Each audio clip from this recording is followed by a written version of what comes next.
Vous êtes branchés sur la fréquence 9/3/4. Le podcast Harry Potter, chapitre par chapitre. Bonjour à tous et bienvenue dans ce nouvel épisode de fréquence 9/3/4. Je suis Jérémy. Et je suis Marina. Nous voilà de retour après une petite semaine de vacances moldues, fin prêt à retourner dans la magie de l'école des sorciers. Alors, je sais pas si on vous a manqué, mais en tout cas, vous nous avez beaucoup manqué. Et en tout cas, cette petite coupure vous a donné le temps de bien remplir notre volière et on en est très content. Et comme d'habitude, on citera donc certains messages en fin d'émission avec des nouveaux hiboux sonores. Tout à fait, mais avant ça, il est grand temps de retrouver Harry et tous les autres à la porte du château pour entrer enfin dans Poudlard. Alors on jette la poudre de cheminette dans le feu et on dit bien fort destination Poudlard. Harry Potter à l'école des sorciers. Chapitre 7. Le choix-peau magique.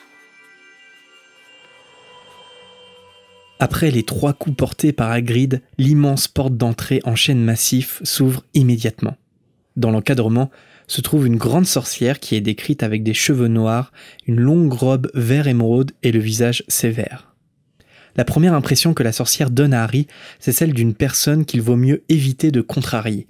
Et Harry, il ne peut pas avoir plus juste parce qu'il s'agit évidemment du professeur McGonagall. McGonagall remercie Hagrid de lui avoir apporté les élèves de première année. Tout le monde entre alors dans le hall d'entrée du château qui est si immense que le plafond est invisible. Face à eux, les élèves découvrent l'escalier en marbre qui permet de monter dans les étages. McGonagall guide alors les enfants dans une petite salle dans laquelle ils sont obligés de se tasser pour tous rentrer. McGonagall leur souhaite alors la bienvenue et leur annonce que le banquet de début d'année va bientôt commencer. Elle leur informe aussi qu'avant de s'installer, chacun va être réparti dans sa maison et qu'elle sera comme une deuxième famille. Les maisons sont les suivantes, même si, on le sait, Harry il en a déjà connaissance.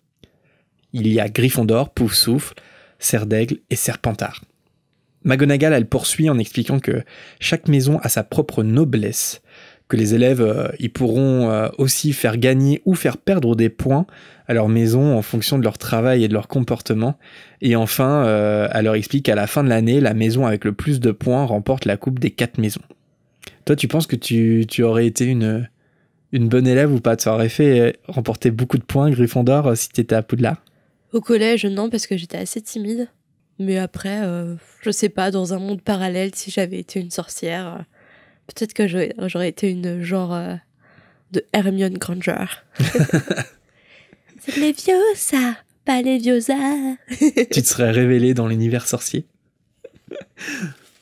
Alors avant de laisser patienter quelques minutes les élèves, McGonagall leur conseille d'en profiter pour soigner leur tenue. Et en disant ça, son regard s'attarde sur la cape mise de travers de Neville. Alors je me suis demandé si c'était pas le François Hollande sorcier, Neville. La cravate de travers. Et elle s'attarde aussi sur la tache de Ron qu'il a toujours sur le nez. Après que McGonagall soit partie, Harry demande nerveusement à Ron s'il sait comment les élèves sont répartis. Et Ron, il suppose que ce sont des genres de tests et que Fred lui a dit que ça pouvait faire très mal. Alors Harry regrette un peu d'avoir posé la question du coup et commence à stresser. Il est plutôt paniqué, mais en fait en regardant les autres autour de lui, il s'aperçoit aussi que c'est le cas de tout le monde en fait. Hermione, pour sa part, elle chuchote à toute vitesse tous les sorts qu'elle connaît. Alors c'est bizarre parce que Hermione, elle a tout lu sur Poudlard, mais elle a jamais entendu parler du choix-peau. Ouais, c'est étrange. Incohérence ou pas? Non, ou peut-être il garde un peu le mystère du choix-peau pour peut-être pas que les élèves puissent... Après, je sais pas si c'est possible de se préparer psychologiquement à être dans une maison, tu vois. À modifier son comportement pour que le choix-peau te répartisse dans telle ou telle maison. Je pense Après, que c'est ce qu'il y a au plus profond de toi, donc tu peux pas le changer, mais peut-être qu'il garde tout le mystère de la répartition et du choix-peau. Ouais, parce que finalement, est-ce que la cérémonie du choix-peau fonctionne pas mieux quand tu ne sais pas à quoi t'attendre et aussi précisément quand tu ne sais pas que t'as le choix aussi? Bon, Harry, par exemple, dans l'épilogue, il va le dire à son fils Albus qu'il peut choisir la maison. En tout cas, que le choix-peau prend en compte sa décision. Mais quelque part, est-ce que c'est pas un peu faussé aussi le stratège en fait du choix-peau Et du coup, tu penses que ça pourrait rester secret, que par exemple, c'est pas évoqué dans l'histoire de Poudlard ou dans d'autres livres? Je sais pas. Ça me paraît un peu étonnant quand même, tellement que c'est important et tellement que c'est connu chez tous les sorciers qui ont été à Poudlard. Parce que par exemple, quand l'aîné va à Poudlard, il va sûrement le raconter à l'inverse de Fred et George. Il va pas leur faire croire que c'est des tests qui font mal. Mais ouais, ils peuvent le dire entre frères et sœurs, par exemple, ou entre membres de même famille, ou entre amis. Peut-être du bouche à oreille, mais ouais, je sais pas, c'est possible que ça ne soit pas dans les livres. Toi, tu penses que forcément c'est dans les livres? Ouais, il y a tellement d'infos, tu vois, je vois pas pourquoi... Je l'ai lu dans l'histoire de Poudlard. Voilà, je vois pas pourquoi il y aurait l'info sur le plafond magique, qui est un détail. Enfin, un détail important. Et rien sur le chapeau, si ce n'est un acte volontaire. De pas... mais c'est quand même un secret de polichinelle, je veux dire. Tous les élèves qui deviennent adultes racontent le chapeau à leurs enfants, je pense. Donc je vois pas pourquoi ça serait gardé secret aussi dans des livres. Mystère, donc. Mystère. Affaire non classée. Alors, Harry est super angoissé, encore plus que la fois où, anecdote qu'on apprend, la perruque de son professeur avait changé de couleur et qu'il avait reçu un mot sur son carnet car il était le premier suspect. Alors, qu'est-ce qui a bien pu se passer pour que Harry se venge de cette manière sur son prof? Je sais pas, il a dû vraiment se venger de façon ardue quand même, parce que pour changer la couleur de la perruque, c'est méchant. Après, pour sa défense, il y a beaucoup de profs agaçants. Bah, c'est aussi la question que je me pose, parce que est-ce qu'on peut pas supposer, à travers cette anecdote, que finalement les profs, ils défendaient pas non plus Harry? Parce que il se faisait bully par Dudley et ses copains, tous les autres, ils osaient rien dire parce qu'ils avaient trop peur de la bande. Mais de cette anecdote-là, on peut peut-être s'imaginer que les profs, ils ont jamais été du côté de Harry non plus. Ouais, ils ont jamais cherché à savoir ce qui se passait dans la vie de ce garçon, parce que d'apparence, il portait tout le temps des vêtements, non pas vieux, mais surtout qui ne lui allaient pas du tout. Il était assez maigre pour son âge, donc ils se sont jamais posé des questions, et ouais, forcément, c'était pas forcément de son côté. Je pense qu'il n'a pas eu les meilleurs profs de l'éducation britannique. Soudainement, des cris retentissent au-dessus de la tête des élèves. Une vingtaine de fantômes apparaissent en traversant le plafond. Le moine gras semble se disputer avec Nick quasi sans tête sur le cas de Peeves qu'il faut inviter ou non au banquet. Même si tous ces éléments-là, on déduira tout ça au fur et à mesure, bien sûr. Alors toi, par exemple, si la décision te revenait, est-ce que tu inviterais Peeves au banquet de Poudlard? Nope. Après, si tu veux bien t'éclater, si ça te fait rire son humour, ouais, pourquoi pas, mais je pense qu'il peut être vraiment très lourd, quoi. Ouais, je pense qu'il peut mettre la zizanie, mais en même temps, est-ce que aussi de le contraindre, ça l'énerve pas encore plus et ça l'incite pas encore plus à faire d'autres bêtises dans le château, tu vois ce que je veux dire? Mais après, on verra plus tard, mais c'est un esprit frappeur, donc c'est dans son essence de faire n'importe quoi et d'être nuisant en permanence. Puis bon, il y aurait toujours le baron sanglant pour le surveiller lors des banquets aussi. Je sais pas. N'hésitez pas à nous donner votre avis. Est-ce que Peeves, il faut l'inviter au banquet ou pas? Toi, tu l'inviterais? Je sais pas. Moi, je me dis pourquoi pas, parce que ça serait lui donner aussi une place à Poudlard. Tu vois ce que je veux dire? Bon, après, c'est dans son statut d'esprit frappeur, finalement, d'être celui qu'on n'attend jamais, qui va te faire une farce dans un couloir. Et je sais même pas si on l'invitait au banquet, est-ce qu'il viendrait vraiment? Ça serait quoi l'intention derrière? Parce qu'il ferait rien. Il y a Dumbledore, il y a le baron sanglant. Et justement, je serais étonné de voir comment il se comporterait, en fait. Nick dit de Peeves qu'il n'est même pas véritablement un fantôme. Et là, je me suis posé quelques questions. On le sait, Peeves, c'est un esprit frappeur. Mais dans mon esprit, je sais pas, dans mon esprit, quelque part, je me disais, il avait peut-être été humain un jour. Mais non, est-ce que c'est vraiment qu'un esprit frappeur, du coup, Peeves? C'est le moment paranormal de Marina. Alors, je suis trop contente de faire cette petite aparté parce que je suis fan de paranormal, donc je vais pouvoir en parler. Alors, les esprits frappeurs sont aussi appelés des poltergeists. C'est un mot d'origine allemand. Et en fait, ce ne sont pas des fantômes. C'est juste des forces surnaturelles qui sont nées d'énergie négative. Mais normalement, Peeves, c'est une exception. Normalement, ils ont même pas de forme humaine. En fait, un poltergeist, ça va se manifester sous des nuisances, en fait. Ça va taper dans les murs, déplacer les objets. En fait, un peu comme le poltergeist de la famille. Justement, on a écouté un Inspiré de Ferial sur le Charles et Mathias. Conjuring 2 ? Ouais, c'est le cas ça. Enfield, qui est une véritable histoire de paranormal, où une jeune fille notamment... Histoire. Ouais. Mais en tout cas, non, ils ont jamais été humains, c'est pas des fantômes, en fait. D'accord. Mais ok. Ça, ouais, parce que je pense que c'est poltergeist dans la VO, et en même temps, ouais, effectivement, sa forme humaine peut prêter à confusion. Tu peux te dire, c'est peut-être un fantôme qui a mal tourné, mais qui a été humain. Et c'est vrai que, non, Nick, a priori, il explique ce que t'as expliqué d'ailleurs, c'est que c'est pas véritablement un fantôme parce qu'il a jamais été humain, et que c'est seulement un esprit frappeur. Enfin, il a toujours été un esprit frappeur. C'est intéressant. Et c'est sa forme clownesque un peu que lui a donné J.K. Rowling, qui est très loin quand même des poltergeists qu'on peut connaître dans la pop culture. T'as cité Conjuring, mais dans la pop culture de façon générale. Même les films Poltergeist. Ouais, Poltergeist par exemple, mais ils sont jamais déguisés comme des clowns, quoi. En tout cas, si vous voulez en savoir plus, retrouvez-moi la semaine prochaine pour Paranormal Cast. Non, je plaisante. Le Bureau des Mystères, ça serait un bon nom de podcast. Je crois que ça n'a pas été pris déjà. Ah mince, je crois que ça a été pris par Charles et Mathias. Ah, on adore. Je vous invite d'ailleurs à écouter ces très bons podcasts si vous êtes intéressés sur le paranormal et les affaires mystérieuses. Ils ont 2 podcasts, Bureau des Mystères et puis Inspiré de Ferial. Et c'est vraiment très bon, je suis vraiment une grande fan de ces podcasts. On est trop fan. Pour revenir à l'histoire, McGonagall refait alors son apparition en demandant aux élèves de la suivre d'une voix brusque. Les fantômes quittent eux aussi la pièce. En file indienne, les élèves traversent à nouveau le hall avant de franchir la double porte qui ouvre sur la grande salle. L'endroit est, je cite, étrange et magnifique. Des chandelles sont suspendues par milliers au-dessus de 4 longues tables où les élèves sont assis. Sur les tables, les assiettes et les gobelets sont en or. Alors je sais pas toi Marina, mais moi dans mon collège public c'était pas les mêmes bails quand même niveau vaisselle, tu vois. Ouais, moi non plus.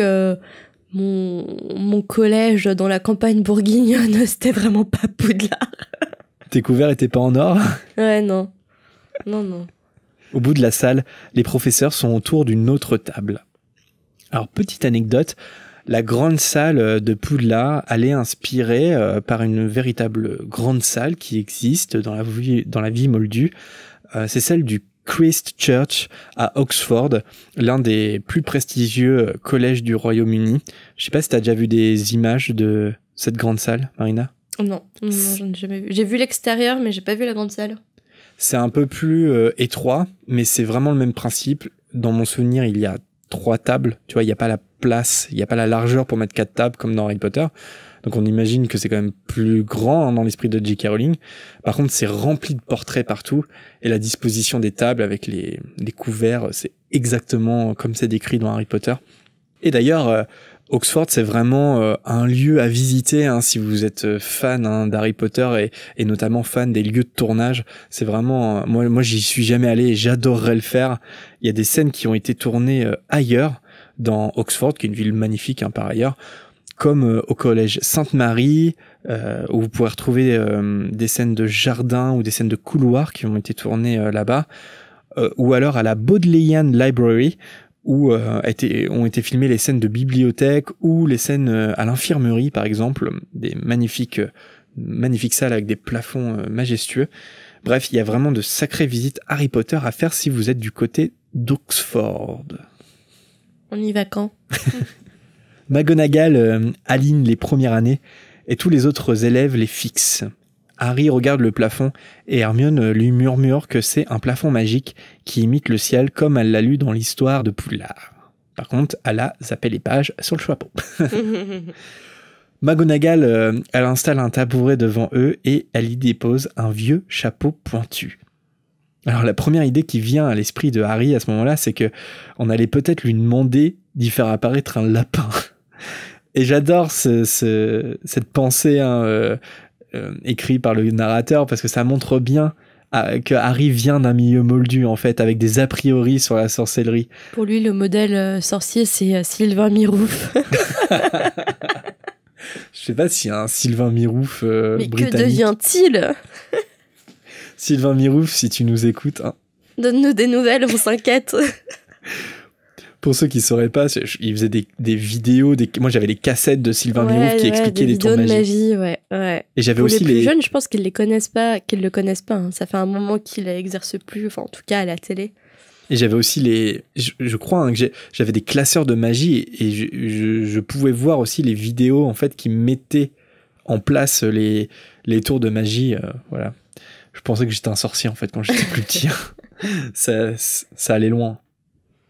Il y a un silence, puis une déchirure sur le chapeau s'ouvre en grand et le Choixpeau se met alors à chanter. Alors je vais vous chanter l'intégralité de la chanson maintenant. Non, je plaisante. Bah vas-y, assume. Fais-le. Alors il commence par se présenter comme étant le Choixpeau et qu'il suffit aux élèves de le poser sur sa tête pour être répartis dans sa maison.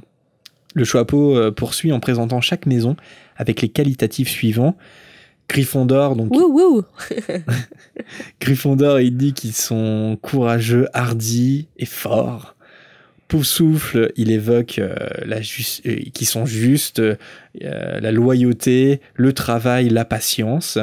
Serdaigle, sage, réfléchi, érudit. Et Serpentard, malin et roublard. Mais tu vois, c'est...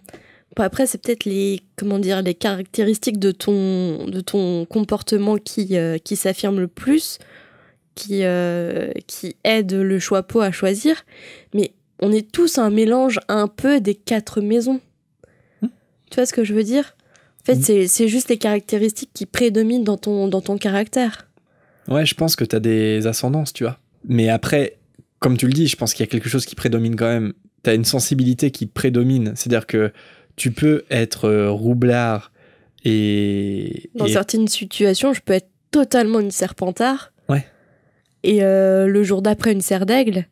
Après, une Gryffondor. Enfin, tu vois, ça dépend de tes jours, des situations auxquelles tu fais face, en fait. Ouais, mais après, t'as quand même une couleur qui domine. C'est pour ça que t'as jamais hésité. Ta maison, ça a toujours été Gryffondor, par exemple. Oui. Et donc, parce que tu sais que c'est ça qui domine, quoi. On sait c'est qui domine. Bah, j'avoue que Gryffondor, ça a toujours été ma maison parce que quand j'ai découvert les livres et les films, moi je dis moi je suis Gryffondor comme Hermione, Ron et Harry. mais après, ouais, je pense que c'est un peu prétentieux entre guillemets de dire que t'es courageuse, hardie et forte, tu vois. Mais en même temps, c'est pas faux. Je pense que je fais preuve de ces qualificatifs dans certaines situations, mais parfois je suis une Poufsouffle totalement, une Serdaigle ou une Serpentard. Ouais, forcément. Tu connais bien mon côté Serpentard. Non, mais forcément qu'on a des affinités avec les autres maisons. On peut pas être qu'un Gryffondor et pas du tout être amical, par exemple, alors que c'est une des qualités prédominantes des Poufsouffles. Mais je pense qu'il faut plus le voir comme des couleurs dominantes, tu vois ce que je veux dire? Et c'est comme moi, tu vois, enfin, Serdaigle s'impose à moi, parce que c'est ce qui prédomine dans ma personnalité, je pense. Et en même temps, par exemple, bah voilà, plus le temps passe, plus je me dis Serpentard, ça m'est pas non plus complètement inconnu, tu vois. Ah bon? Ouais, non, mais moi je pense que je suis ascendant Serpentard, tu vois. Je te vois pas du tout en Serpentard. Non, mais je suis pas un Serpentard. Non, mais je te vois pas, enfin, malin dans le sens, t'es intelligent et malin, mais malin dans le sens un peu malin, comment dire... Manipulateur. Manipulateur et roublard, tu l'es pas du tout. Non, mais... T'es le côté un peu ambitieux, le côté un peu tu serais prêt à tout pour arriver à ce que tu veux. Ça, c'est quelque chose dans lequel je peux me reconnaître, mais ça serait plutôt mes points un peu noirs, tu vois. Alors que je milite aussi pour que Serpentard, tu peux être un très bon Serpentard. Et l'une des rares bonnes choses à propos de l'Enfant Maudit, c'est que ça a expliqué ça. En fait, J.K. Rowling l'a montré. C'est-à-dire que Scorpius Malfoy, c'est le meilleur personnage de l'histoire, et pourtant c'est un Serpentard. Bon, Albus en est un aussi, et c'est une autre histoire, mais... Attends, moi je te vois plutôt en 1 Serdaigle, en 2, Poufsouffle, en 3, Gryffondor, et dernier, Serpentard. Mais c'est vraiment hyper rare, ton côté Serpentard. Ok. Bah non, bah tu vois, moi je pense que ça serait Serre d'Aigle, Serpentard, Poufsouffle, Gryffondor, tu vois. je me vois pas vraiment en Gryffondor. Et toi, tu me classes comment? Bah toi, Gryffondor, Poufsouffle, Serre d'Aigle, Serpentard. Ah, Serpentard en dernier. Ouais. Ah, c'est marrant ça. Hein. On se met tous Serpentard en dernier alors qu'on pense le contraire. Bref. À la fin de la chanson, tout le monde applaudit le chapeau. Ron et tous les autres sont rassurés d'apprendre qu'il s'agit simplement de mettre le chapeau sur la tête. Ron dit que Fred lui avait même parlé d'un combat avec un troll. Ils sont horribles. Ouais, mais du coup, c'est prémonitoire. Ah, ouais, j'avais pas vu ça, ouais. Petite prémonition sympa, ouais. Ouais, j'y avais pas du tout pensé. Ça, c'est mon côté Poufsouffle, tu vois. Non, Serre d'Aigle. Ah oui, Serre d'Aigle, pardon. Pour le coup, t'as été plus Serre d'Aigle que moi. Harry est rassuré lui aussi, mais encore timide de devoir enfiler le chapeau devant tout le monde. Je cite, « S'il avait existé une maison pour les élèves au bord de la nausée, il y serait allé tout de suite. » Je sais pas toi, mais moi aussi, j'y serais allé tout de suite, quoi. Je déteste être le centre de l'attention de plein de personnes qui me regardent comme ça. Je pense que j'aurais pris la maison nausée. McGonagall commence à appeler les élèves par ordre alphabétique. Et là, qu'est-ce que c'est? L'instant wiki de Jérémy. On devrait faire des jingles. Spécial personnage secondaire. Alors, dans les élèves qui sont évoqués, il y a Anna Abbott. Évidemment, son nom commence par la lettre A, donc c'est la première. Hein.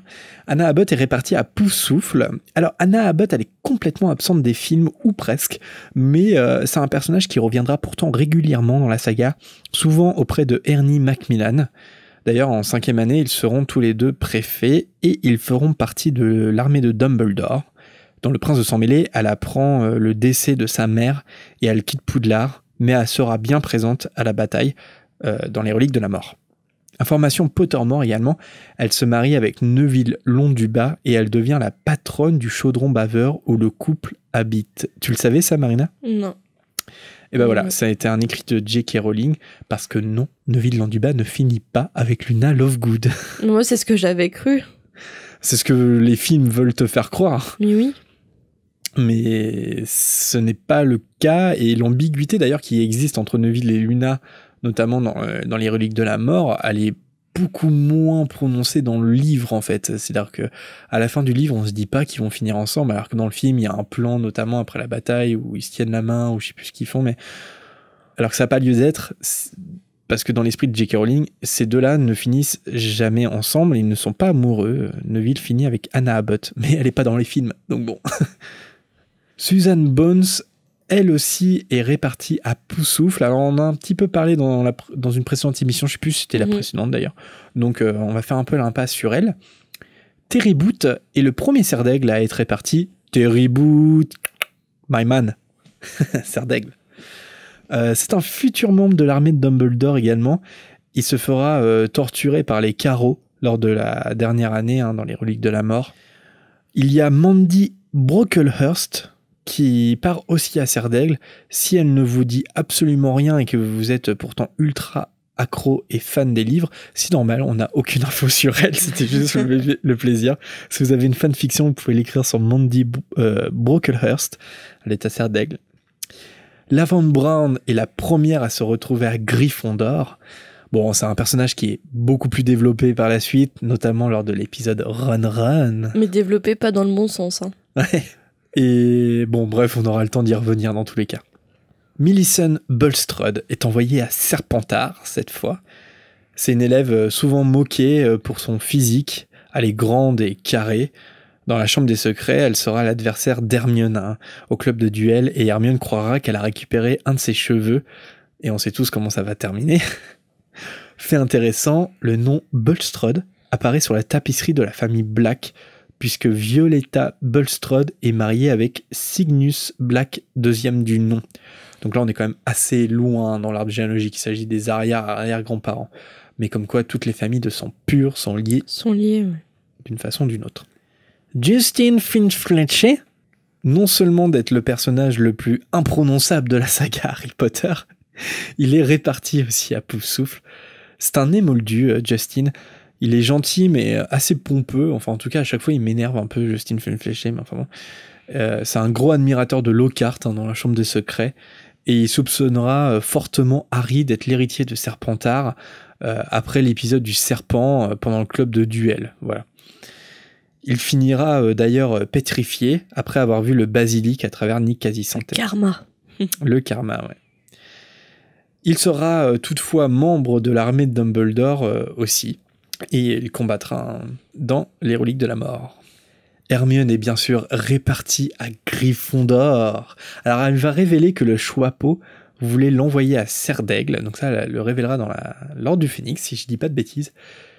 Qu'est-ce qui fait d'Hermione une Gryffondor plutôt qu'une Serdaigle, pour toi, Marina ? Son caractère prédominant, c'est plutôt sage, réfléchi, érudit.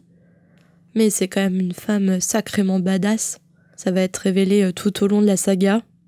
Donc je pense que c'est ça qui prédomine pour le Choixpeau. Ouais. C'est une femme forte, une jeune femme forte, courageuse, hardie.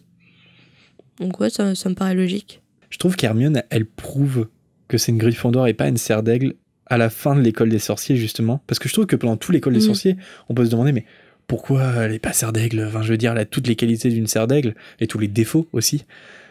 Et à la fin, au moment de se séparer d'Harry et pendant l'épreuve des potions, elle a ce discours-là à Harry en disant que les livres, c'est bien. Enfin, tu peux avoir toutes les connaissances que tu veux, mais le courage et la bravoure, c'est autre chose. Et le simple fait d'avoir conscience de ça, ça fait d'elle une Gryffondor, en fait. Ça fait d'elle une héroïne. Et ça elle fait n'a pas la tête dans les livres, en fait. Ouais, ça fait d'elle elle a la tête dans les d'active. livres, mais elle a conscience qu'il y a autre chose à côté. Et que le courage et la bravoure aussi, c'est aussi fort, voire plus fort que toutes les connaissances qu'elle peut accumuler. Et je pense que c'est ça que le Choixpeau, il voit à ce moment-là. Il voit qu'elle est extrêmement intelligente, qu'elle a une mémoire de fou, une curiosité pour les livres débordante. Et en même temps, il doit déceler chez elle l'héroïne qui est en elle, la personne active qui est en elle, la militante. Et c'est pour ça que la couleur dominante, comme je dis un peu, pour Hermione, pour moi, c'est évidemment Gryffondor. Alors ça fait grogner un peu Ron que Hermione soit répartie à Gryffondor. Harry, il se tape une angoisse à ce moment-là qui me fait pas mal rire. Il se dit, mais si je mets le Choixpeau et que rien ne se passe, et que McGonagall m'annonce que c'est une erreur, t'imagines, toi, là. C'est une erreur, vous retournez dans le train. C'est ça, l'humiliation on s'est totale. trompé. L'administration s'est trompée.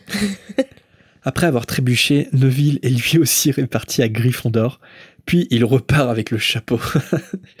Mais des fois, quand je pense à Neville, je me dis, mais c'est quelque chose que je pourrais faire, quoi. Repartir avec le chapeau. Ouais, carrément. T'es tellement soulagé que ça soit terminé. Ouais, c'est ça, soulagé, et puis je suis tellement tête en l'air aussi que je serais capable de faire ça. Et pourtant, comme Neville, tu aurais été certainement réparti à Gryffondor, tu vois. Alors pour Neville, c'est l'inverse, selon Pottermore, enfin Feu Pottermore, mais bon, je continue à dire Pottermore moi, pour le coup. Parce qu'il pensait avoir sa place à Poufsouffle, mais le Choixpeau a tranché plutôt pour Gryffondor à la fin du débat qu'il y a eu. Alors pourquoi ce choix d'après toi ? Qu'est-ce qui fait en fait de Neville un Gryffondor plutôt qu'un Poufsouffle ? C'est expliqué à la toute fin de l'histoire d'Harry Potter en fait. C'est lui qui tranche la tête de Nagini et en fait c'est tellement un vrai Gryffondor qu'il a fait apparaître quand même l'épée de Godric qui lui a permis de trancher la tête du serpent. Donc c'est ça qui prouve qu'il a tellement de courage et il est tellement apparenté à Gryffondor que j'arrive pas à finir ma phrase mais non mais mais en tout cas oui, il a sûrement vu toutes ses capacités de courage, d'hardiesse chez lui. Au-delà de son côté un peu Poufsouffle, ouais. Ouais, effectivement, dans les reliques de la mort, il fait apparaître l'épée de Gryffondor. Et en même temps, je pense qu'en tant que lecteur, on n'a pas besoin d'attendre ce moment-là pour s'apercevoir aussi que Neville, c'est un Gryffondor. Certes, il est peureux et tout ça.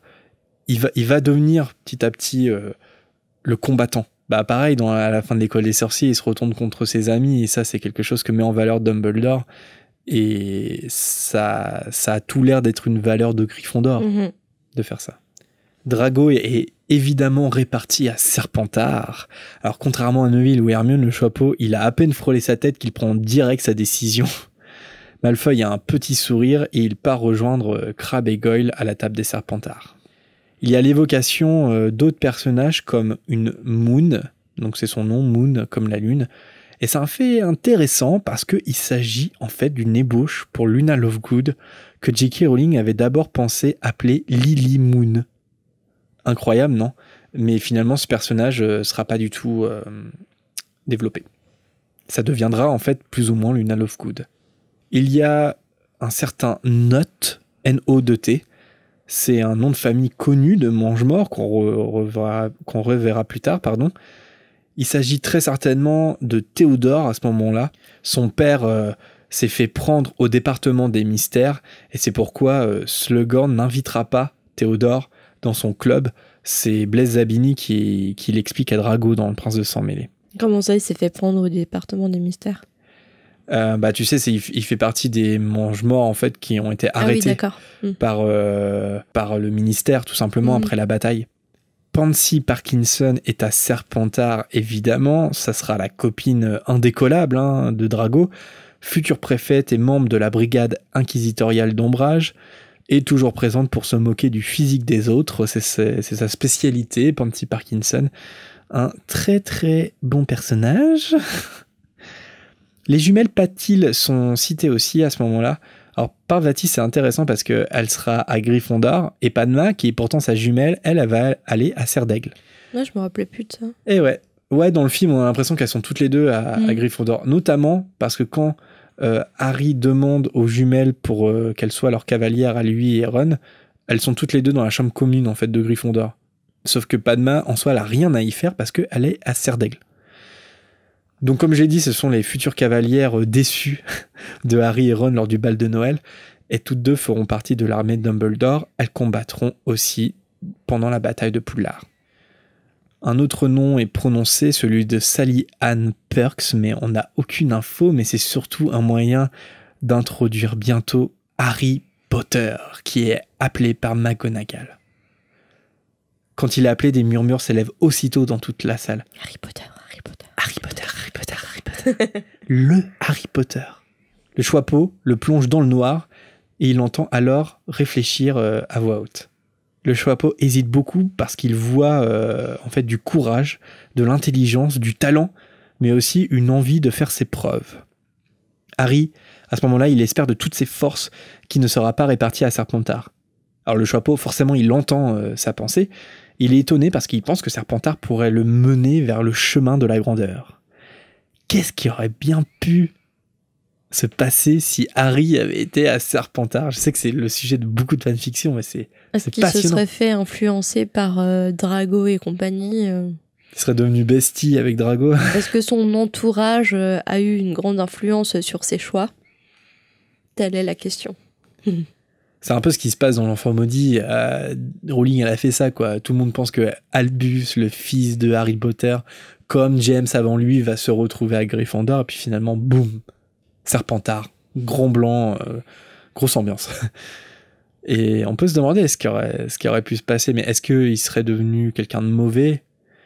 Sans doute, parce que si précisément il fait pas le choix de Serpentard, c'est parce qu'il a déjà fait le choix du bien. Je dis pas que Serpentard sait faire le choix du mal, mais en ce qui concerne Harry, c'est quand même ça, parce que la tentation de Serpentard, détectée par le Choixpeau, c'est quand même l'Horcrux de Tom Jedus, de Lord Voldemort, qui est en lui, en fait. Et à ce moment-là, il fait déjà le choix de Harry et pas de l'Horcrux qui est en lui. Et ça, c'est ultra important. Et du coup, tu penses que l'Horcrux, la magie de l'Horcrux aurait eu une influence sur lui, encore plus d'influence sur lui s'il aurait été à Gryffondor? À Serpentard, tu veux dire? Oui, à Serpentard, pardon. Je pense que si le Choixpeau avait décidé que sa maison dominante, c'est Serpentard, c'est que l'Horcrux aurait déjà... Enfin, tu vois, l'Horcrux qui en lui aurait déjà vampirisé Harry où Harry, à l'inverse, aurait donné de l'importance à cet Horcrux-là. Tu vois ce que je veux dire? Parce que c'est toujours de l'ordre du choix. Et donc, en fait, ça aurait dit beaucoup de choses sur Harry. C'est-à-dire qu'il aurait déjà eu un pied dans la tentation du mal. Sauf que c'est pas du tout le cas. Et que, inconsciemment, il fait déjà le choix du bien. Il fait pas le choix de la facilité. Donc ouais, je pense que s'il avait été à Serpentard, je pense que ça serait devenu quelqu'un de peut-être un nouveau mage noir, je sais rien, parce qu'il aurait fait des choix inverses et destructeurs. Mais finalement, ouf, rassurez-vous, toutes ces théories n'arriveront pas, parce que le Choixpeau annonce haut et fort que Harry est envoyé à... Gryffondor. Oh, j'attendais un peu plus de... Je pensais que t'allais le gueuler, mais non. Non mais attends, j'ai prévu Potter avec nous, Potter avec nous. Et vous voyez pas, mais je fais une petite danse quand même de la joie. Et ouais, Harry Potter rejoint Gryffondor, la maison dont les qualités sont courage, bravoure, détermination. Et du coup, on va voir que dans la suite des aventures, Harry va répondre en tout point à ses qualificatifs. Alors d'ailleurs, nous retrouvons notre jeune héros encore tout tremblant suite à la répartition du Choixpeau. Et ses émotions ne s'arrêtent pas là, puisqu'il s'assoit à la grande table, juste en face du fantôme de Gryffondor. Ce dernier lui tapote alors le bras, et apparemment, quand un fantôme te tapote le bras, ça te donne l'impression d'avoir plongé la main dans un seau d'eau glacée. Ça a l'air sympa comme ressenti. Ça m'est resté cette métaphore à chaque fois. La première fois que je l'ai lu, je me souviens, je l'ai pas oublié, quoi. Parce qu'elle est très, très parlante. Ouais, je vois bien un peu tout de suite ce qu'il a pu ressentir sur l'instant. Ouais. Et de sa place, Harry il a tout le loisir de pouvoir observer la grande table des professeurs, dont Hagrid était assis à l'extrémité. Au centre de la table, assis sur un large fauteuil en or massif, on retrouve Albus Dumbledore. Harry le reconnaît grâce à la carte de Choco-Grenouille qu'il avait ouvert dans le Poudlard Express. Il y a aussi l'émotif Quirrell, qui portait un turban violet bizarre. Et pendant que Harry observe la table des professeurs, les 3 derniers premières années sont répartis dans leurs maisons respectives, dont Ron qui est envoyé évidemment à Gryffondor. Ouf, ça y est. Harry regarde son assiette qui est désespérément vide et il va devoir patienter encore un petit moment avant de commencer le repas parce que voici le moment du discours de bienvenue de Dumbledore qui rayonne de voir tous ses élèves réunis. Et quel discours mémorable. Bienvenue à tous pour cette nouvelle année à Poudlard. Avant que le banquet ne commence, je voudrais dire quelques mots. Les voici. Nigo, Gradouble, Bizarre, Pinson. Je vous remercie. Magnifique. J'aurais pas dit mieux. Alors, face à ce discours, est-ce que tu penses que derrière ces 4 mots, il y a un sens caché ou tu penses que c'est simplement des mots choisis à tout hasard par notre cher Albus ? Il y a peut-être un sens caché, mais je crois que tu vas nous en parler juste maintenant. Mais toi, tu penses quoi, a priori, que c'est quelque chose qu'il a balancé comme ça, à tout hasard On connaît l'amour de J.K. Rowling pour les énigmes. Les effets d'annonce, c'était là sous vos yeux et vous le saviez pas. Donc, effectivement, je connais un petit peu les théories et je sais pas si elle y a pensé. C'est toujours compliqué d'être sûr de ça. Et en même temps, ça m'étonnerait pas parce que ça se tient plutôt en fait. Ça explique pas le récit, mais Dumbledore est peut-être fou, mais au point de lui mettre 4 mots qui n'ont aucun sens et qui ne signifient rien, c'est un petit peu étrange. Donc effectivement, c'est normal que les fans se soient posé la question. Et tu vas nous l'expliquer tout de suite. Du coup, ça veut dire, c'est quoi la théorie principale sur Nigo, Gradouble, Bizarre, Pinson ? J'ai fait des recherches. Alors, j'étais partie pour la théorie des mots random, mais en préparant l'émission, je suis tombée sur un article de la Gazette du Sorcier du 19 janvier 2015, ça commence à dater, et le titre de l'article, c'est « Dumbledore, tout un discours en 4 mots ». Et en fait, ils exposent 3 théories selon lesquelles les mots auraient en fait un sens caché, évidemment. Et pour l'émission d'aujourd'hui, j'en ai retenu une sur les 3 proposées par la Gazette. Pour les autres, si vous êtes intéressés, je vous laisserai lire tranquillement l'article et n'hésitez pas à me dire plutôt ce que vous en pensez. Alors la théorie que j'ai choisie, c'est celle qui utilise les mots en VO, selon laquelle les mots choisis par Dumbledore, c'est la vision critique de toutes les maisons sur une maison en particulier. Je sais pas si je me suis fait comprendre dans mon explication. Ouais, c'est bon. Alors, pour l'auteur ou l'autrice de cet article, les cerfs d'aigle sont des Niwits. Alors, non pas parce qu'ils manquent d'intelligence, mais parce qu'ils manquent de réalisme et de pragmatisme. Ils sont excentriques. Les serpentards, ce sont des bubblers, des pleurnichards, ceux qui vont se plaindre auprès des professeurs et qui encaissent mal les coups qu'on porte à leur ego. Bouh. On reconnaît Drago. Les poufs-souffles sont des oddments, perçus à tort comme ceux qui restent, entre guillemets, qui n'appartiennent à aucune des autres maisons. Et les Gryffondors sont des tweaks. Ils brassent du vent, ils font tête baissée, paraissant agités et agissant de manière incohérente. Alors, j'ai trouvé cette théorie intéressante, j'y adhère pas totalement, mais je trouve que les 3 théories sont assez intéressantes. Après, au niveau des critiques, si vous allez lire les autres théories dans l'article, je pense que les critiques des maisons à une autre, ça peut être qualifié comme assez dur, puisqu'on parle d'élèves assez jeunes quand même, mais c'est quand même intéressant. T'en penses quoi ? Oh, moi, je vais me répéter un petit peu, mais ça se tient en fait en soi. Ouais, ça se tient. En plus, c'est le côté jeu étymologique, tu vois, l'énigme derrière le sens du mot. C'est quelque chose qu'affectionne particulièrement J.K. Rowling, donc pourquoi pas. Je sais pas si elle a répondu si on lui a déjà posé la question et si elle y a répondu, mais je crois pas. Après, je crois qu'il y avait d'autres théories qui utilisent ces 4 mots pour, en gros, que ça a un gros effet d'annonce sur tout ce qui va arriver. Là, j'y crois moins, parce que je trouve ça un petit peu plus tiré par les cheveux.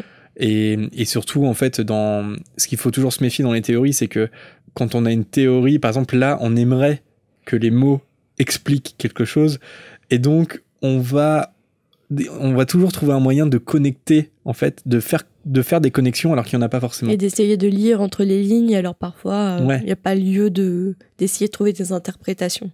Donc tu vois, moi personnellement, je suis pas certain que ces mots-là ils aient une signification particulière, peut-être, mais les théories, en tout cas, comme celle-ci, je la trouve intéressante. Mais quoi qu'il en soit, le discours est accueilli par des applaudissements et des cris de joie.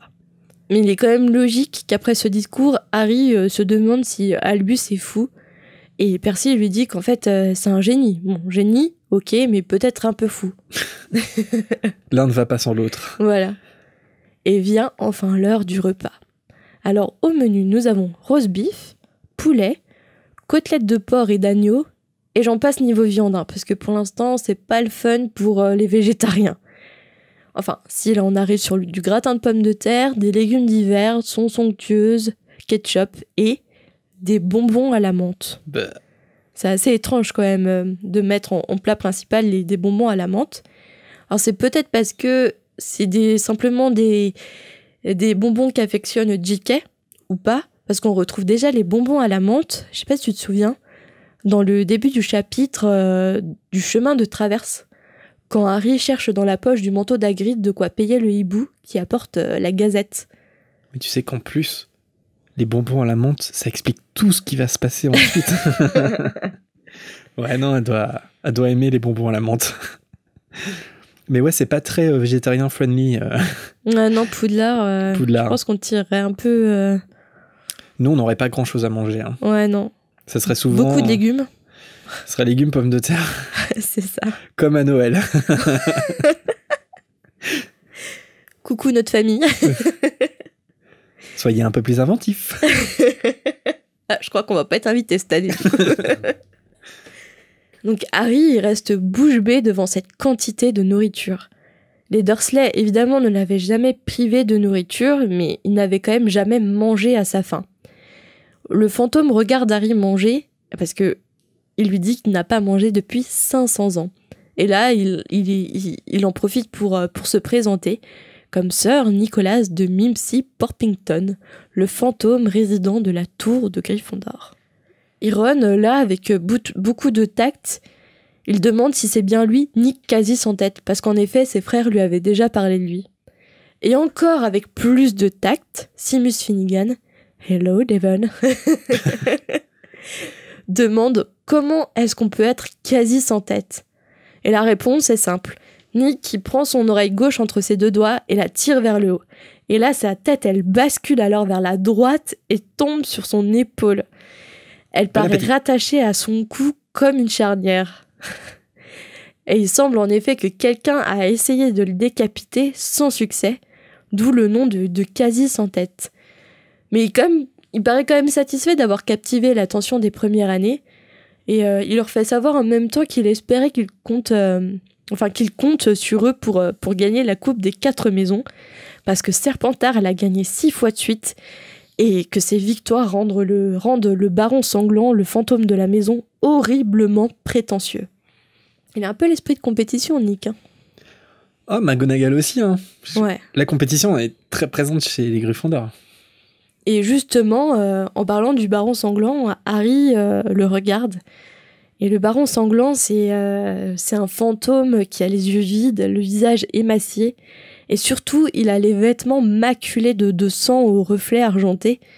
Et d'ailleurs, on comprendra pourquoi plus tard tout ce sang sur son manteau. On laisse ce mystère. On laisse ce mystère. Pour le moment. On arrête la digression, ok. Ça suffit maintenant. Histoire passionnante. Et pendant le dessert, une partie des élèves parlent de leur famille. Et du côté de Simus, il leur dit que son père est moldu et que sa mère est une sorcière. Et du coup, il parle d'ailleurs du choc qu'a eu son père en l'apprenant. Tu m'étonnes. Tu réagis comment si tu connais l'univers d'Harry Potter, mais essaie de faire abstraction que tu connais pas Harry Potter, et je t'annonce, je suis un sorcier. J'étais dans une école de magie, de sorcier. Regarde, c'est ma baguette, et regarde Lumos. Ça te dit qu'on aille voir un psychiatre ensemble? Bah attends, je te fais apparaître... Je manque un peu de... Je me dirais, je manque de somme. Ah, non mais attends, déjà c'est pas possible puisque tu m'as pas cru pour la table de chevet, ok? On l'a privé de choc. Non mais c'est parce qu'il s'est passé quelques trucs. Dans le dernier podcast, je sais pas si vous avez entendu, mais il y a eu... Je raconte. On va voir si les auditeurs ont entendu. Pendant que Jérém faisait le montage, je sais pas, normalement c'est resté au montage. Ouais, normalement, ouais. On entend à un moment des sortes de petits chuchotements derrière ta voix. Donc ça m'a intriguée. Tu m'as raconté ça, j'ai eu très peur. Et aujourd'hui, notre table de chevet, elle a bougé toute seule. Donc je crois qu'on a réveillé des choses qu'on ne voulait pas réveiller dans notre appartement. Je pense que c'est le baron sanglant qui veut s'incruster dans le podcast, dans le fréquence 9/3. J'ai réveillé un poltergeist. Non mais je rigole, mais j'y crois sans y croire en fait, donc non mais j'y crois pas. Non mais je sais pas. Mais en tout cas, ça m'a un peu perturbée quand tu m'as fait écouter les chuchotements là. C'était assez perturbant. Je pense pas que ce soit des chuchotements, mais bon. En tout cas, si... On va demander au grand JD. En tout cas, si on a l'impression d'être dans l'eau glacée, on saura que c'est un fantôme qui est bien dans le podcast. Ah, ça me fait flipper. Enfin voilà, désolé, c'était pour le coup une petite digression sur notre vie privée, mais dites-nous si vous avez entendu le petit chuchotement, ça me perturbe un peu. Je sais même plus quand c'est. Et du coup, toi, tu réagis comment ? Si tu me disais que t'étais une sorcière ? Ouais, je te fais un Lumos ou un Axio ou quelque chose comme ça. Ouais, on va à Poudlard. Mais tu connais pas Poudlard. Ah oui, c'est vrai. Ah, moi je te crois. Enfin non, parce que je sais que tu fais tout le temps des blagues et que t'adores les pranks. Alors, non, ma première réaction c'est quand même de dire arrête tes conneries. Pour le coup, elle serait super sophistiquée, ma blague, hein, quand même. Ouais, après, face à l'évidence, il y a un moment, si tu utilises une baguette magique et que tu fais apparaître un Patronus, je suis là en mode, c'est pas des effets spéciaux, c'est en train de se passer devant moi, donc je suis bien obligé de te croire. Moi, je crois ce que je vois. Donc, si tu me montres que la magie, ça existe, je vais te croire. Mais si tu me montres pas, que tu me dis juste t'es une sorcière... Et je casse l'illusion en disant, oui, j'ai appris la magie au château de Guédelon. Pour les Bourguignons comprendront... Qu'est-ce que le château de Guédelon ? Non mais moi aussi je suis un sorcier, j'avais les cassettes de Sylvain Mirouf comme j'expliquais tout à l'heure. Alors revenons à l'histoire. Pour Neville, ce dernier a été élevé par sa grand-mère qui est une sorcière. Mais malgré ça, sa famille, elle a cru pendant longtemps qu'il n'avait pas de pouvoir magique. Mais grâce à son grand-oncle Algy, ce forceur quand même, ses pouvoirs se sont manifestés alors que ce dernier s'est amusé à le pendre par les chevilles à la fenêtre du premier étage. Pauvre garçon. Et en fait, sa grande tante Enid lui a demandé s'il voulait une meringue, et donc du coup il a lâché Neville. Et Neville, qui était alors âgé de 8 ans, il a rebondi dans le jardin jusque sur la route. Mais apparemment, ce fut un très beau jour pour la famille. Quelle famille! Et sa grand-mère pleurait même de joie. Mais malgré tout, ils avaient le doute que ses pouvoirs magiques n'étaient pas assez forts pour qu'il entre à Poudlard, mais ce ne fut pas le cas. Et pour le féliciter, son grand-oncle lui a offert alors son crapaud. C'est drôle, et en même temps, c'est pas si drôle que ça, parce que quand on sait que Neville, lapsus, est orphelin parce que ses parents ont été torturés à mort, on peut comprendre le manque d'assurance qu'il a en fait, Neville.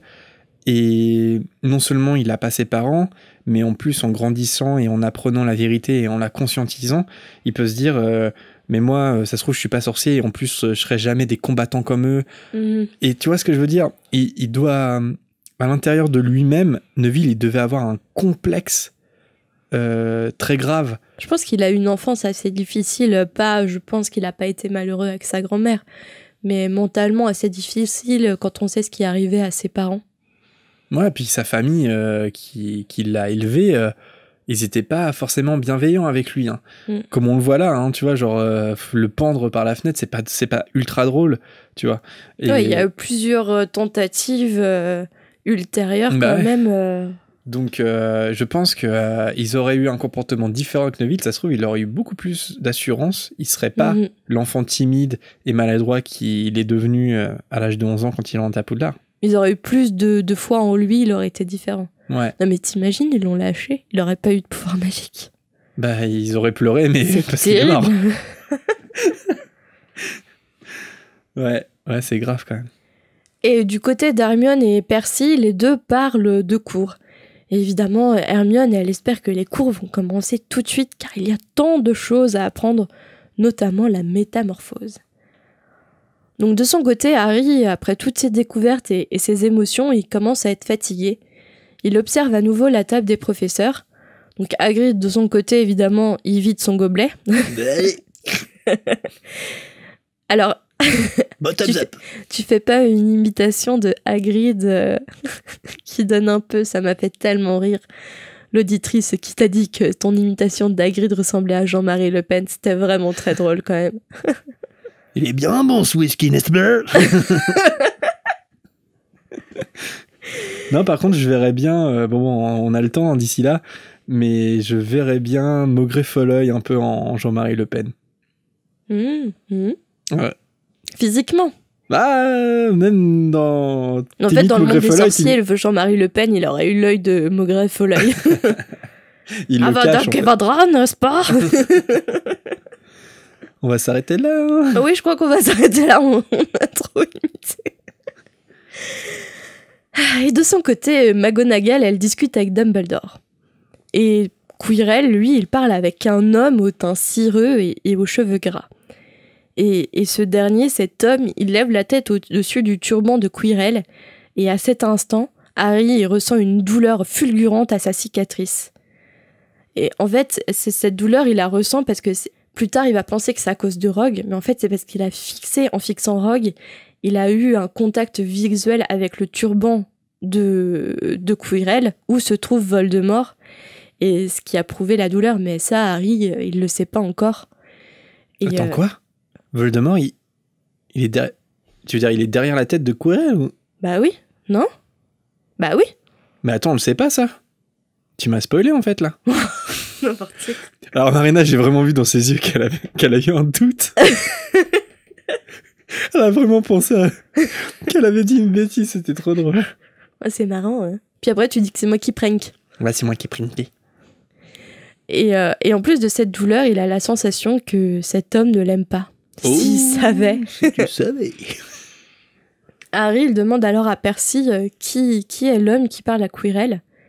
Déjà, il s'étonne qu'ils connaissent déjà Quirrell, enfin bref, mais ensuite il apprend que l'autre homme en question s'appelle Rogue et qu'il enseigne les potions, mais qu'il souhaite depuis très longtemps enseigner les défenses contre les forces du mal. Et il précise, il en connaît un rayon de magie noire, ce Rogue. À la fin du repas fastueux, Dumbledore se lève à nouveau pour prendre la parole, et cette fois-ci pour énoncer le règlement de l'école. Donc au niveau des interdictions, il est interdit de pénétrer dans la forêt qui entoure le collège. Bon, apparemment, cette interdiction, elle n'a pas fait reculer Fred et George. Il ne fera pas reculer non plus Harry, Ron et Hermione. Il est interdit de faire des tours de magie dans les couloirs entre les cours, mais pendant les cours, si tu sèches les cours et que tu fais des tours de magie dans les couloirs, ça marche en fait. Je pense pas, non. Parce que tu sèches les cours, mais c'est pas entre les cours, tu vois. Ça plaira pas trop à Rusard, je pense. Ça, c'est mon côté serpentard, tu vois. Mon côté roublarde. Ouh, quelle roublarde. Et enfin, l'accès au couloir du 3e étage de l'aile droite est interdit, à moins que les élèves veuillent mourir dans d'atroces souffrances. Et là, cette dernière interdiction, elle fait éclater de rire Harry, mais c'est bien un des seuls à rire. Et Percy dit que malgré ce qu'il croit, Dumbledore, il est sérieux.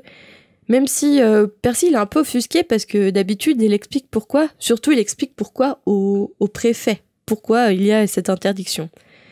Et pour la forêt, en tout cas, il comprend puisque la forêt, la faune et la flore est assez dangereuse dans cette forêt. Et vient l'heure de chanter l'hymne de Poudlard, aux grandes dames des professeurs. Dumbledore fait apparaître les paroles avec un ruban en or qui flotte au-dessus des tables. Bon, alors je vais vous passer le moment où je chante l'hymne. Ah, toi aussi, tu voulais chanter? Mais c'est la première et dernière fois en tout cas qu'elle apparaît dans les livres, si je me trompe pas. Et dans les films, le chant de l'hymne, c'est une scène coupée dans Harry Potter et la Coupe de Feu. Visible sur YouTube. Ouais, je l'ai trouvée sur YouTube. Après, je comprends pourquoi elle a été coupée. Je l'ai pas trouvée géniale. Par contre, ce que j'avais oublié, c'est que en fait, c'est un clin d'œil à l'école des sorciers parce que ça ne revient pas en fait plus tard. Ok. Cool. Enfin, j'ai un petit doute parce que j'ai pas souvenir. Ça fait longtemps que j'ai pas relu la Coupe de Feu. Que dans la Coupe de Feu, ils chantent pas l'hymne pour l'arrivée des autres écoles. Est-ce que c'est dans l'école des sorciers, là où Dumbledore, il a une petite larme à l'œil en disant que c'est la plus belle des magies, la musique? Ouais. Alors, je n'ai pas souvenir quand même qu'il rechante l'hymne dans la Coupe de Feu, mais je me trompe peut-être aussi. Les auditeurs vont nous le dire. Ouais. Ouais. Alors, après cet intermède musical, les nouveaux Gryffondors suivent Percy hors de la grande salle. Et Harry est tellement fatigué qu'il s'étonne même pas là de voir les personnages des tableaux s'animer. Et en plus, le chemin entre la grande salle et la salle commune semble être interminable. Et le parcours est interrompu par l'apparition devant les élèves de Can qui attaquent Percy. Et ce dernier dit que c'est un coup de Peeves. Et il menace alors Peeves de prévenir le baron sanglant parce qu'apparemment, évidemment, il obéit uniquement au baron sanglant. D'ailleurs, du coup, si je dis pas de bêtises, comme c'est un esprit frappeur, Peeves est le seul fantôme qui peut se rendre invisible, il me semble. Je crois pas que les autres puissent le faire. En plus, normalement, un esprit frappeur, il est même pas visible.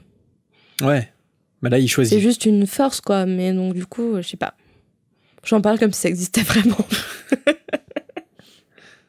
Et enfin, au bout d'un couloir, il s'arrête devant le portrait d'une grosse dame qui est vêtue d'une robe de soie rose. Elle demande alors un mot de passe. Quel est le mot de passe? Regarde pas les notes. Non, je le connais. Caput Draconis. Et là, le portrait pivote et laisse apparaître un trou rond découpé dans le mur. Ça, j'avais pas le souvenir, tu vois. Que pour entrer dans la salle commune, c'était un trou. Et en fait, il faut vraiment se hisser pour rentrer parce que c'est même dit qu'ils font la courte échelle à Neuville pour qu'ils puissent rentrer. Ouais, et puis après, t'as une échelle, en fait. T'as une échelle pour descendre dans la salle commune, en fait. Ah bon? Ouais, c'est un peu plus... Ouais, parce que tu les... Enfin là, ce sera un peu plus tard, mais en fait, il faut qu'ils montent une échelle pour sortir de la salle commune et passer à travers le trou. Ouais, c'est un peu sportif. D'ailleurs, c'est pas très handicapé-friendly non plus, Poudlard. Ouais. Donc, il y a beaucoup de choses qui ne vont pas à Poudlard si t'es végétarien ou si t'as un handicap, par exemple. Heureusement qu'ils sont encore trop jeunes pour faire des soirées étudiantes, parce que sinon... T'imagines la galère après une soirée étudiante pour rentrer dans ta salle commune? Ah non, je dors dans le couloir, je vais pas y arriver là. C'est ça, tu dors devant la grosse dame. J'ai pas la voix. Alors la salle commune de Gryffondor est décrite comme ronde, confortable, accueillante et remplie de fauteuils moelleux. Et la salle elle est aussi composée de 2 dortoirs, l'un pour les filles et l'autre pour les garçons. Pour sa première nuit à Poudlard, Harry, il a le sommeil agité. Il fait des rêves mêlés à des cauchemars qui entremêlent sa rencontre avec Quirrell, son turban étrange, la première impression de sa rencontre avec Drago, l'hésitation du Choixpeau pour l'envoyer à Serpentard. Il voit Rogue aussi et il voit surtout l'éclair de lumière verte. Mais Harry ne se souvient pas de ce rêve lors de son réveil.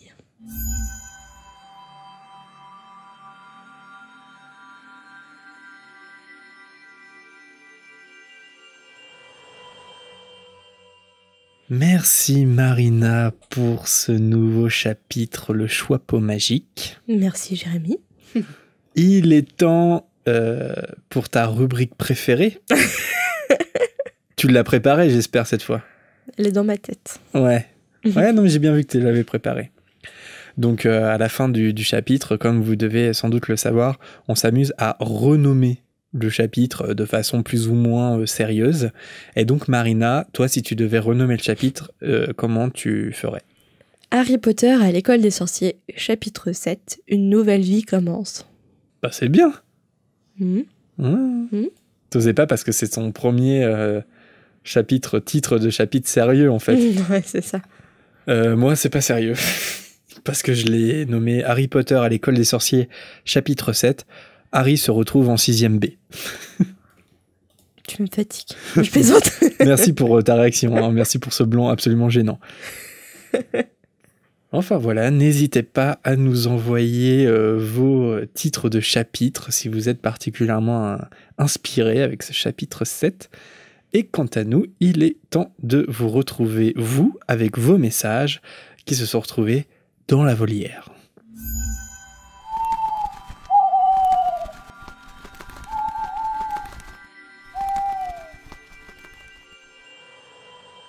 Et on passe tout de suite, comme on vous l'a dit, on a reçu plusieurs hiboux sonores, donc on est trop content d'entendre vos voix, on trouve ça super intéressant.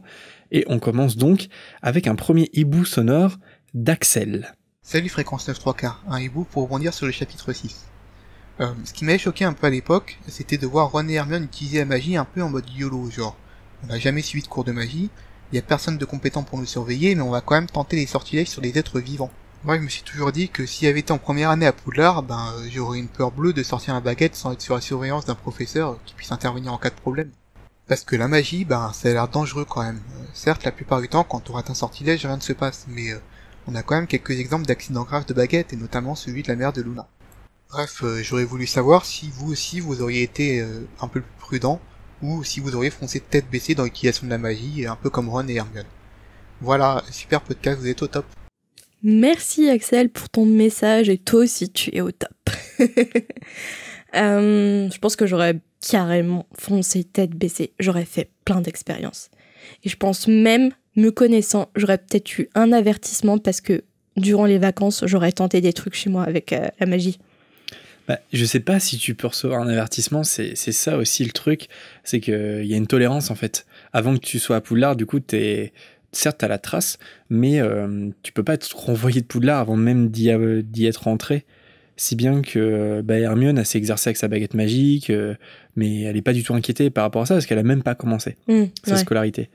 Et c'est vrai que, comme dit Axel, ça peut être discutable, parce que, waouh, c'est vachement dangereux, non, un élève qui sait pas du tout ce qu'est la magie et qui a une baguette magique.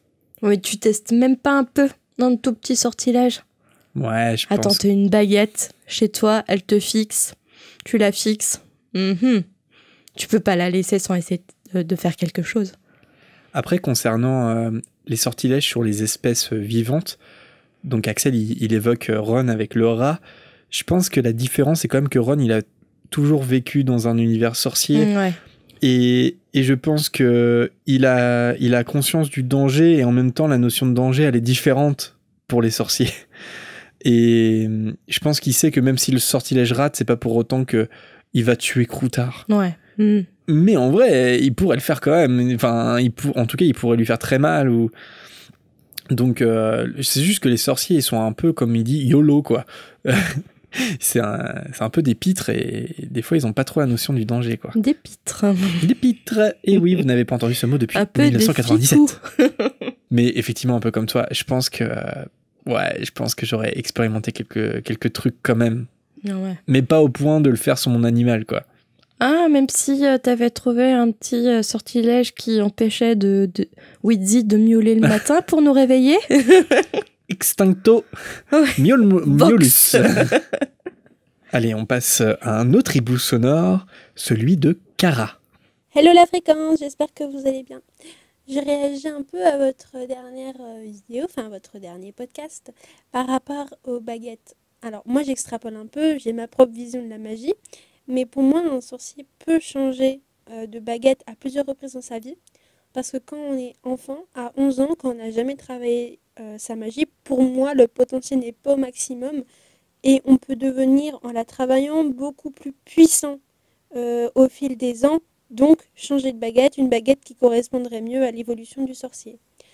Voilà, je crois que c'est à peu près tout. Merci beaucoup pour vos émissions en tout cas, parce que c'est vraiment génial. Et ça fait vraiment plaisir de pouvoir écouter un podcast Harry Potter tous les vendredis. Surtout que je suis Jérémy depuis quasiment le début du podcast.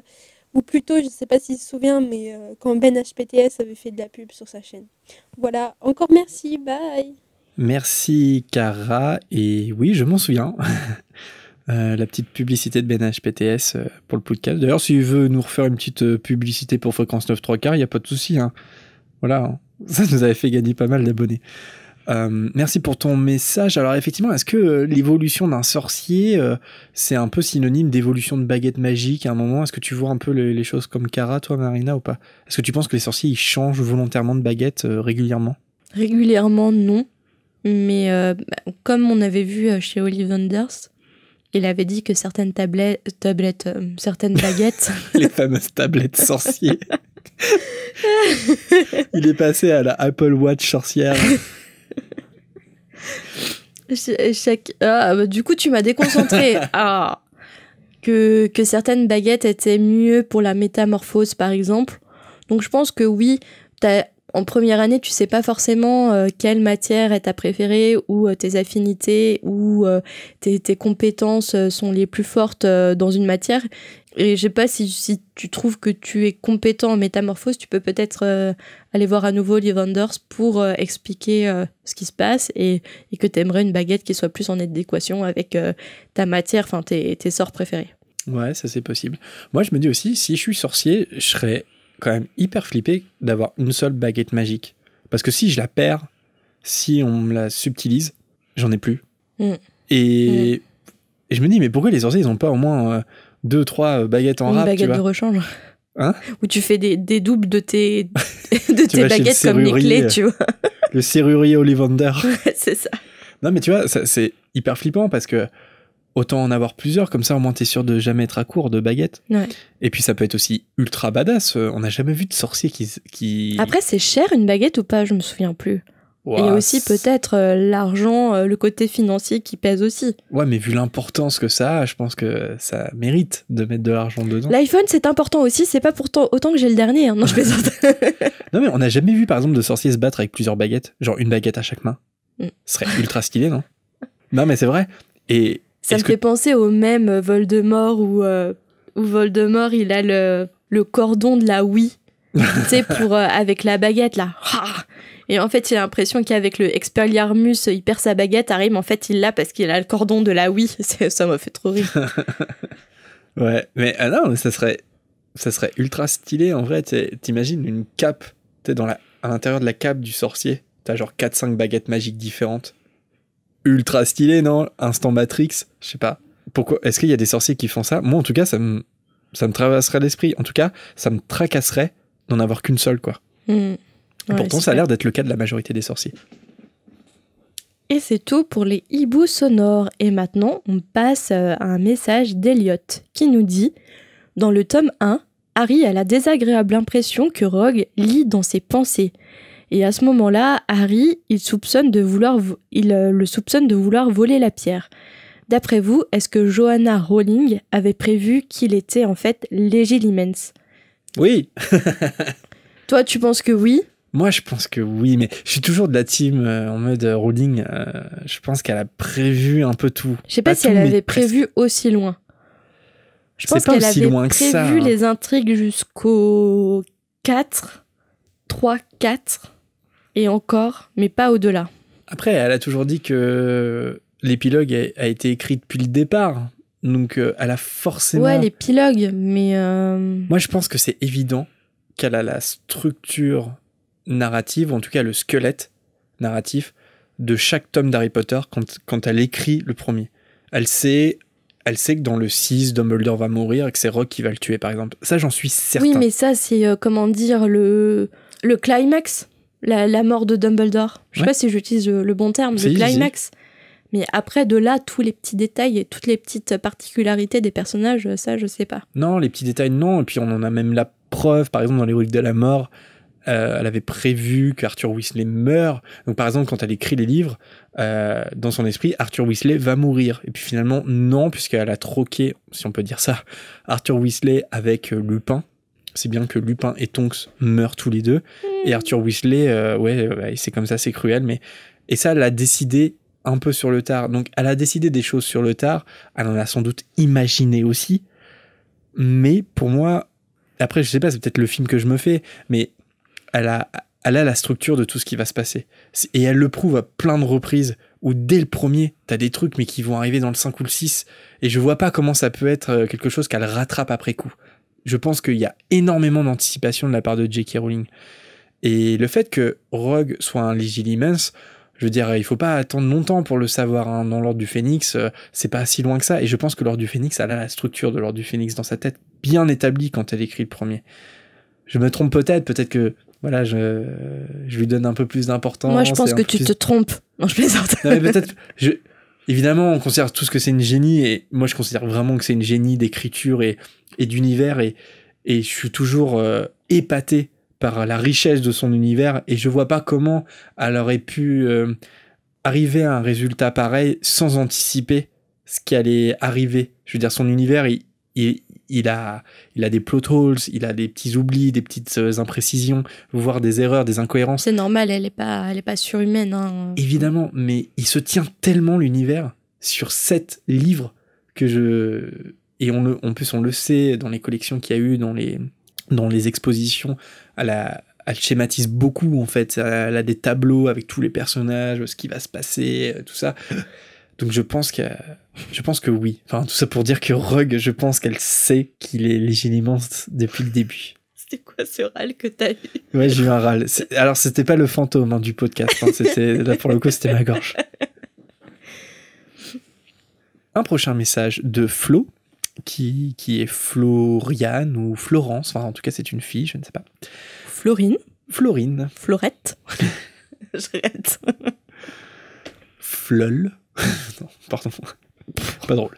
Je voulais revenir sur un des épisodes où vous parliez du prix d'inscription à Poudlard. Alors oui, vous avez été beaucoup à réagir à ça.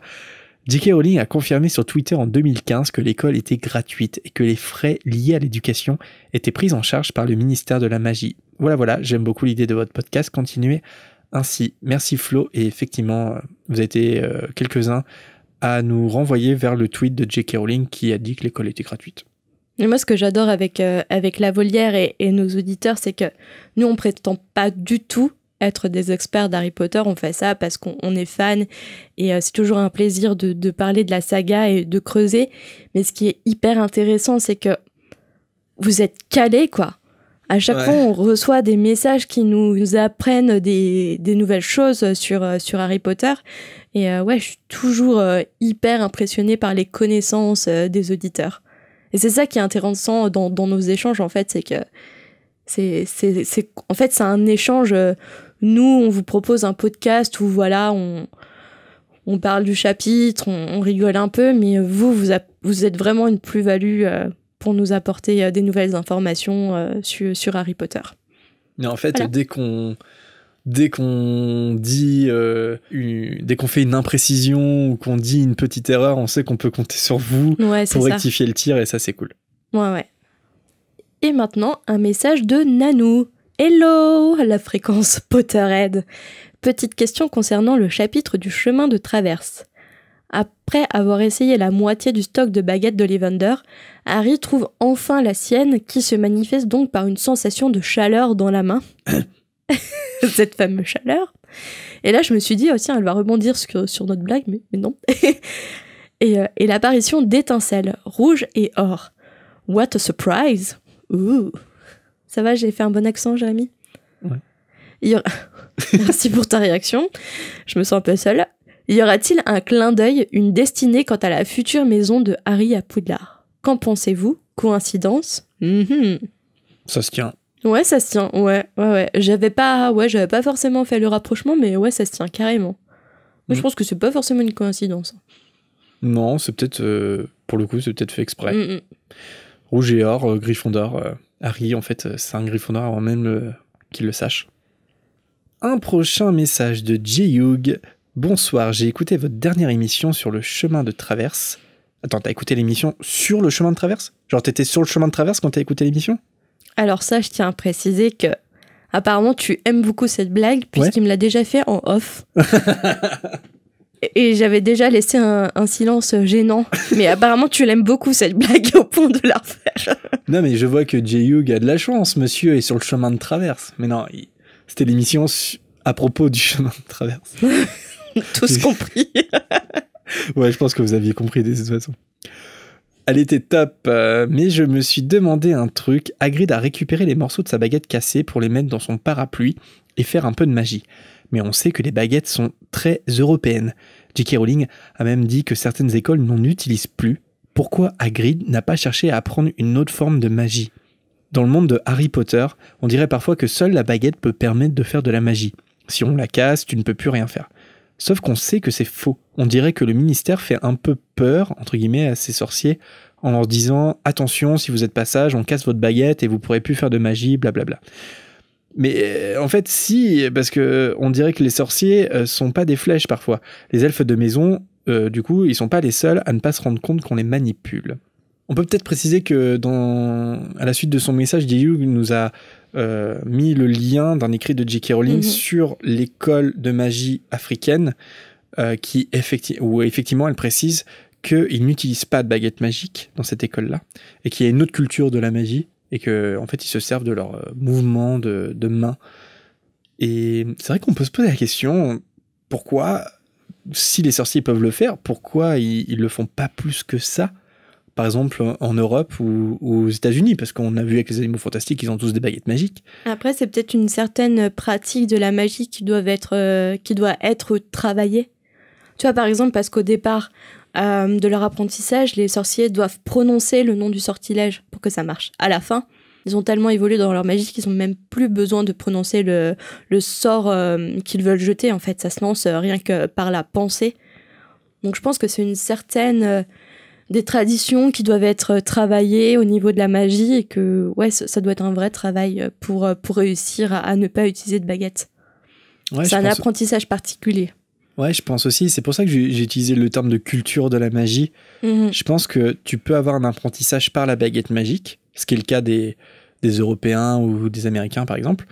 Et en même temps, c'est comme ça que tu apprends la magie, c'est comme ça que tu l'apprivoises. Mais tu peux très bien l'apprivoiser autrement. Et je pense que dans l'école africaine, par exemple, eh bien, peut-être en fait, c'est dès le départ, en fait, ils se débarrassent de baguettes magiques. Ouais, ils sont pas dépendants d'un objet. Voilà.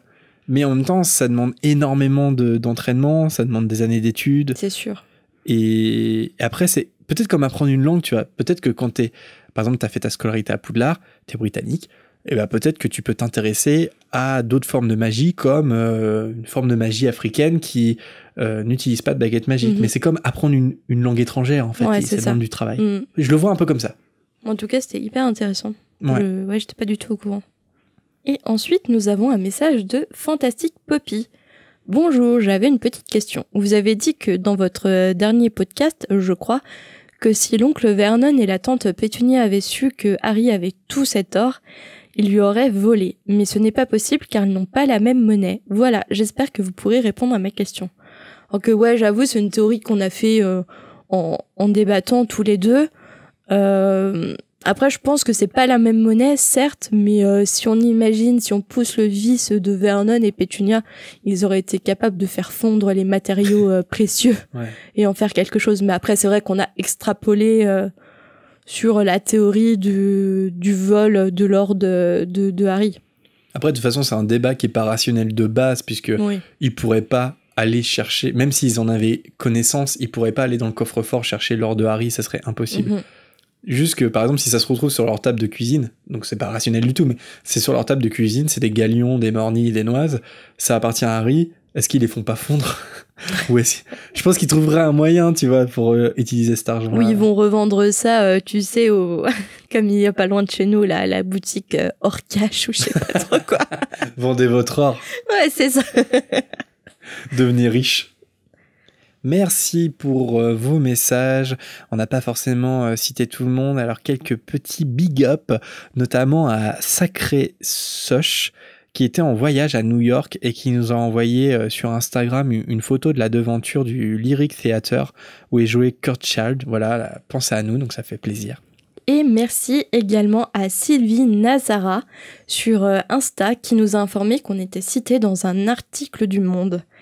Et ça nous a fait extrêmement plaisir. Ça refait notre soirée. Ouais, on n'en revenait pas, ça fait toujours plaisir. On n'était pas au courant, c'est vraiment... cette auditrice nous a envoyé le message et on a lu l'article et on était très flattés. Donc merci beaucoup au monde. C'est très gratifiant. Si vous nous avez envoyé un message mais qu'on ne l'a pas cité, on le fera peut-être la prochaine fois ou à votre prochain hibou. On essaye de citer un maximum d'entre vous, donc ne perdez pas espoir, entre guillemets. Ah oui, et j'aimerais faire un dernier big up à Léonie, qui a été notre toute première auditrice en avant-première. C'est une amie et j'avais besoin qu'elle écoute avant tout le monde ce podcast parce qu'aussi c'est une grande fan d'Harry Potter et c'est ça qui nous a rapprochés. Et voilà, c'est notre auditrice numéro 1 et aussi ma numéro 1 dans mon cœur. Voilà, Léonie, merci de nous écouter et merci de me soutenir. Big up, Doudou. Et sinon, si vous aimez notre fréquence 9/3, n'oubliez pas de nous laisser une petite note et un petit commentaire sur votre appli préférée.